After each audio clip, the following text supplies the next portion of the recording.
Nasa pagitan na ng ating Mindanao at parte ng ating Visayas itong LPA na binabantayan po ng ating DOST Pag-asa. Kaninang madaling araw sa pinakahuling update ng ating pong DOST Pag-asa, sa parte na po ito ng ating mahinog kabigin, ito pong sama ng panahon o LPA. At sa ngayon, possible na binabaybay po ang pagitan po ng ating pong Visayas and Mindanao, part ng ating Cagayan de Oro at parte ng Dumaguete, part ng Dipolog area. Samantala, kung tingnan natin sa forecast naman ng ating pong windy.com, doon pa rin po sa monitoring ng ating Pag-asa na kung ito po ba ay posibleng bumalik sa pagiging kategorya po ng bagyo or lumakas. Sa ating mga kabayan pala nagtatanong na bakit tatawagin muli itong Kerubin, natanggal na ba at sinabi nga po na humina na. So yun nga po, no? Ito nga po kasi yung sama ng panahon ay nandito pa rin po sa ating pong Philippine Area of Responsibility. Once na ito po ay nakalabas po ng ating pong teritoryo, so possible doon pa lang po tayo uli mag-change ng pangalan. So ibig sabihin mga ka-great, ito po ay humina within territory pa po ng ating bansa. So ibig sabihin, pag lumakas, siya pa rin po yun. Okay? Na ito pong partiwa si Bagyo pong Kerubin. So kaya hindi po siya magbabago sa ngayon. Kung sakali na ito po ay lumakas. But kung meron pong pumasok uli na sama ng panahon, doon pa lang tayo mag-change uli ng name. Pero yun po yung ating antabayanan kung lalakas muli. Pero kung tingnan natin sa forecast ng ating pong windy.com, ngayon pong araw, December 20, may kita natin na halos di pa natin makita dito po sa labas, partiwa sa parte ng ating Mindanao area. Then pag December 21, araw po ng Sabado, may kita natin dito yung formulation ng isa pong kumpol ng kalapan. So may kita natin dito po sa area na yan, iguhit natin. No? So yan, may kita po natin na parang hindi pa po siya totally na mag-circle. Ibig sabihin, parang iikot po. So ibig sabihin po niyan, unti-unti pa lang po siyang possible lalakas kung sakali. No?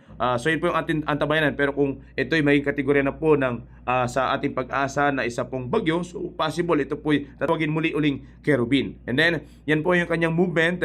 Araw po ito ng Sabado, asahan po sa parte po ng ating Palawan na makaranas po, no, especially sa araw po ng Sabado, na mga bahagya po mga pag-ulan. Okay? Yan yung pagkatapos niyan, may kita po natin dito sa babang bahagi po sa parte po ng ating pong Kudat. And pagkatapos December 22, araw po ng Linggo, ito na po makikita natin yung formulation po ng pag-ikot niya. So dito pa lang po posibleng lalakas, at kung sakaling magiging bagyo po ito, at least palabas na po ng ating pong bansa, mga great. Possible lang po na makaranas mo ng pag-ulan sa parte po ng ating pong lalawigan po ng Palawan. Okay? So yan po, dito po sa parte po naman ng ating windy.com, yan po yung ating nakikita. At tatabay po tayo sa magiging formally announcement po ng ating pong DOST Pag-asa, mga great. Sa ngayon, kung titignan natin sa kumpul ng kalapan, makikita natin sa parte po ng ating pong Dumaguete, Tagbilaran, Dipolog, Oroqueta. Ito po yung mga lugar sa ngayon na posibleng makulimlim or patuloy na nakaranas na mga pag-ulan. At sa parte po ng ating Iloilo City, part ng ating Bacolod,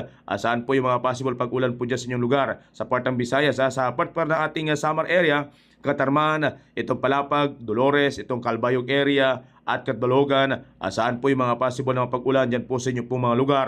Samantala sa ilang bahagi po ng ating bansa, kung ating pong titingnan, ayon po sa ating pong DOST Pag-asa, ang part po ng ating Cagayan, ang Cordillera Administrative Region, ang parte ng ating Aurora, saan din po yung mga bahagyang pong pag-ulan. Epekto po yan ng shear line. So malayo na po sa inyo yung LPA na binabantayan. Samantala sa parte naman po ng ating pong Metro Manila, ito po asahan lang din po yung mga bahagya pong mga pag-ulan dyan sa inyong lugar, epekto naman po ng amihan. Pero sa part ng ating Bicol area, part ng ating Quezon, asahan pa rin po na makaranas po ng masungit na panahon, epekto pa rin po ng shear line, mga ka-great. So muli, antabay tayo mga ka-great sa magiging announcement po ng ating DOST Pag-asa kaugnay sa binabantayang LPA, kung ito ba'y babalik muli sa pagiging bagyo, at kung bagyo po, tatawagin muli itong bagyong Kerubin.